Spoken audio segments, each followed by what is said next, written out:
Hi, this is Tracy from Homestay Pilates. I thought I'd do just a couple of minute tutorials for some of you that haven't done the exercises before, and as I can't get eyes on, it's good that you've got some options and different levels you can take it to.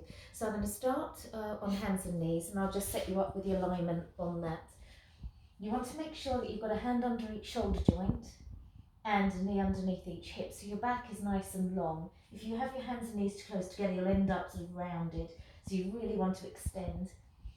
And you can turn your thumb slightly forward if you want to, if that helps your wrists, and you might want to even lift up on a block or a towel. You can also come here if you have issues with your wrists, and of course have a break at any time. And I just thought we'd start with some cat-cow stretches. So we're going to pull up round the spine, pressing through the hands, lift through the back, dropping the head, tucking the tailbone, and then allowing the belly button to drop and drawing a line with your nose forward. And then again, pulling up, draw the belly button up to the ceiling, round the back, scoop the tailbone, drop the head, really stretch through the back line of the body, and then release and lengthen. Good, 2 more of those, really scoop up, warming up the back muscles,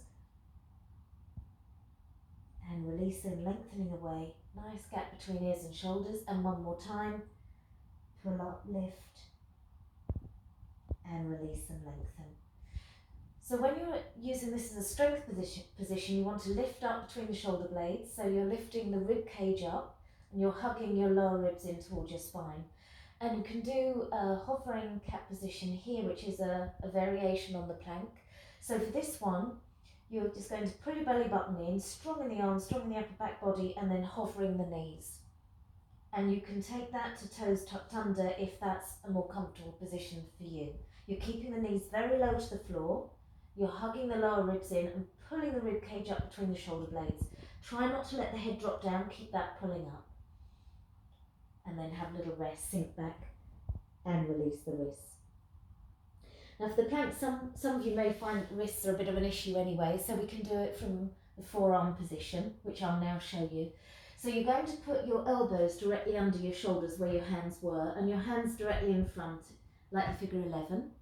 And then you're going to walk the knees back a little bit, so you're in the 3/4 position. This is slightly easier. You're putting the belly button in, hugging the lower ribs in, drawing the shoulder blades down nice and long through the neck. And you can stay here or toes tucked under, and drawing up in a nice straight line. So you're always thinking about length from the crown of the head and then spiking the heels away from you. And if that's too much, gently dropping onto the knees, hugging the lower ribs in. And then one more option, coming back up onto your hands and knees, is the full position, so hands under shoulders, and you're going to step back with the toes into the full plank from your hands. So again, you're pressing away, it's like it's the top of a push-up, you're pushing the heels back, keeping the neck up in line with the spine, hugging the lower ribs in.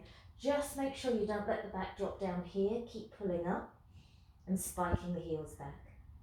And then gently release and have a little stretch. Okay, I hope that helped. And the next one will be for shoulder bridge.